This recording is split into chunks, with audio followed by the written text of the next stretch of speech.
चलते हैं रायसेन, जहां पर पूर्व मुख्यमंत्री उमा भारती जलाभिषेक के लिए पहुंची थी, लेकिन ताला नहीं खोलने दिया गया था।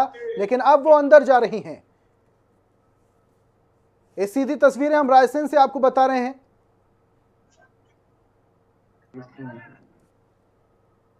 पूर्व मुख्यमंत्री उमा भारती रायसेन पहुंची हैं।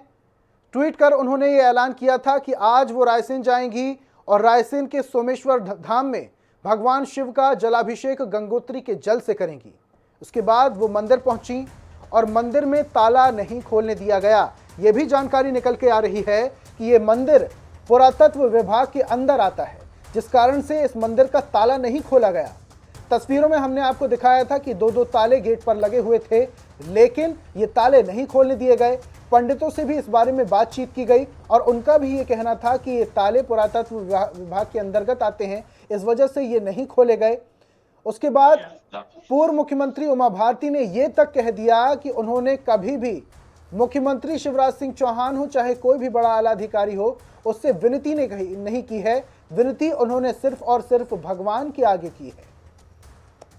रायसेन से खबर आपको बता रहे हैं। मंदिर पहुंचने के बाद उमा भारती ने संकल्प लिया, जब तक मंदिर में अभिषेक नहीं होगा तब तक अन्न ग्रहण नहीं करेंगे। एक बड़ा ऐलान यहां पर देखने को मिल रहा है।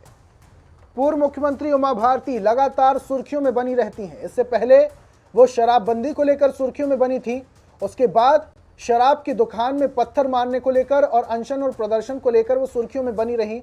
इसके बाद लगातार उमा भारती की नाराजगी प्रदेश सरकार के खिलाफ देखने को मिल रही थी और आज उनका यह अलग तरीके का बयान, जिसमें वो कह रही हैं कि उन्होंने मुख्यमंत्री के सामने भी विनती नहीं की, विनती उन्होंने सिर्फ और सिर्फ भगवान के सामने की है। और आज उन्होंने एक और संकल्प ले लिया है, जब वो कह रही हैं कि जब तक जलाभिषेक नहीं करने दिया जाएगा तब तक वो अन्न ग्रहण नहीं करेंगी। एक बड़ा ऐलान पूर्व मुख्यमंत्री उमा भारती की तरफ से। ये उस मंदिर की तस्वीरें हम आपको बता रहे हैं जो मंदिर पुरातत्व विभाग के अंतर्गत आता है और इस मंदिर का नाम सोमेश्वर धाम है कि कहीं ना कहीं जो दिक्कतें हैं वो स्पष्ट रूप से बताती है कि अब वो जल ग्रहण करेंगी कि नहीं करेंगी, अब ये सवाल उठता है। लेकिन अभी उसके बाद में चूंकि उन्होंने एक बड़ा संकल्प लिया था और संकल्प ये था कि जब तक के वो जल अभिषेक नहीं करेंगी तब तक के अन्न ग्रहण नहीं करेंगी, और ये बड़ा संकल्प उन्होंने हमसे चर्चा के दौरान दिया था। और उसके बीच में एक और बड़ा अपडेट घटनाक्रम हुआ है, उसको लेकर हम जरूर जानने की उनसे कोशिश करेंगे 2 मिनट बाद में। अभी वो चर्चा करती है कि उसके बाद उन्होंने बाद में वहां पर जल जो है वो जरूर जो एक दुआ के माध्यम से अंदर पहुंचाने की कोशिश की। और क्या वो इसको अभिषेक मानती हैं और अभी अपने प्रण को तोड़ेंगी या इस पे कायम रहेंगी, ये एक बात होगी। क्योंकि उन्होंने ये कहा था कि हम जब तक अभिषेक नहीं करेंगे तब तक के हम इस प्रण को बनाए रखेंगे। हम उनके पास आने की कोशिश करते हैं और उनसे सवाल जरूर करेंगे, लेकिन उसके पहले हम आपको बताएं कि उन्होंने यहाँ पर पीछे जो शिव मंदिर है उस शिव मंदिर में थोड़ी देर पहले पूजन करने की कोशिश की। पूजन जब नहीं हुआ तो उन्होंने वहां पर एक जल पात्र में जल लेके दुर्वा से अंदर जल छिड़का, वहां तक छोड़ा पहुंचा है।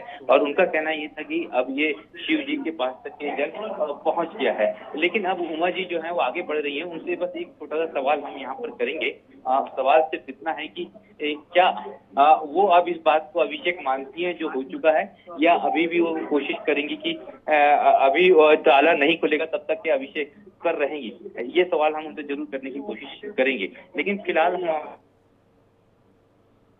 वहां पर उन्होंने पूजन किया है, लेकिन पूजन बाहर से ही हुआ है।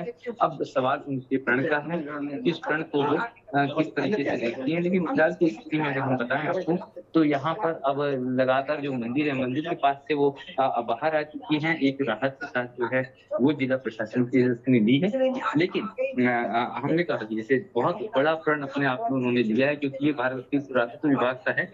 दीदी जल वहां तक पहुंच गया तो प्रण अभी कायम है कि आगे वो प्रण रहेगा भी आगे? सॉरी, निश्चय निश्चय निश्चय निश्चय भाव भोजन नहीं करेंगे, मतलब फलाहार वगैरह फलाहार करेंगे, अन्न ग्रहण नहीं करेंगे तब तक के। तो ये दीदी ने बहुत स्पष्ट ये उमा जी ने किया है कि वो अभी भी उस निश्चय पे कायम है जो उन्होंने कहा था कि वो तब तक के वो अन्न ग्रहण नहीं करेंगी जब तक के मंदिर का ताला नहीं खुलेगा। कि उन्होंने ये भी कहा था कि अभिषेक नहीं होगा, हालांकि उन्होंने अभिषेक जल से करने की कोशिश वहां पर जरूर की, लेकिन फिलहाल की परिस्थितियां ये है कि उन्होंने फिर दोहरा दिया है कि वो तब तक के जल ग्रहण नहीं अन्न ग्रहण नहीं करेंगी जब तक के यहाँ का ताला नहीं खुलेगा और वो अंदर अभिषेक नहीं करेंगी। जी इसके अलावा अनुराग, ये भी सवाल उत्पन्न होता है यहाँ पर कि पूर्व मुख्यमंत्री रह चुकी उमा भारती, वो ताला नहीं खुलवा पाई वहां पर। हालांकि ये भी सच्चाई है कि मंदिर जो है वो पुरातत्व विभाग के अंतर्गत आता है। अगर किसी विशेष मंदिर की बात करें तो वीवीआईपी कोटे के तहत तमाम बड़े लोग जल्दी से दर्शन कर लेते हैं, लेकिन इस मंदिर में ताला नहीं खोला गया, सरकार उमा भारती की है।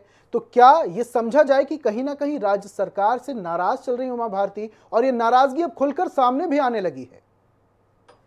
बिल्कुल, निश्चित रूप से अगर इस नाराजगी की बात करें तो ये बिल्कुल खुल के सामने आई है। उन्होंने जैसा कहा कि मैं मुख्यमंत्री से विनती नहीं करती, ये शब्द ही बता रहे हैं कि उनकी नाराजगी कितनी स्पष्ट थी। और यही कारण है कि अब हम आपको दिखा दें वापस कोशिश करें सुकून से कि ये तस्वीरें जो है, क्योंकि अब ये एक राहत की सांस है। जिस तरीके की ये पूरी उलझन थी, अब वो अब यहाँ पे खत्म हुई है और अब हम देख सकते हैं कि उमा भारती यहाँ से चली गई है। लेकिन ये एक बेहद भव्य किला है और इस किले का संरक्षण ही सबसे बड़ा कारण है कि इसको इस मंदिर में ताला लगाया गया। और बड़ी बात ये कि जो खुद उमा भारती कह रही थी, यहाँ के पुलिस प्रशासन ने हमसे कहा कि यहाँ कोई व्यक्ति होता नहीं है। लेकिन ये कितनी अजीब बात है कि इतना भव्य मंदिर, इतना पुराना मंदिर और उसके बाद में यहाँ पर कोई व्यवस्थाएं नहीं, और उसी कारण यहाँ पे मंदिर में भगवान शिव को ताले में कैद कर दिया गया। तो अजीबोगरीब दलीलें हैं इसकी, लेकिन यहाँ पर वीआईपी कल्चर फिलहाल नहीं चला है और कहीं ना कहीं उमा का हट जो है वो हट में ही रहा। और साथ में अब उन्होंने एक और बात कह दी है कि तो बिल्कुल, तो अब उमा भारती अन्न ग्रहण नहीं करेंगी, हालांकि फलाहार की उन्होंने बात कही है।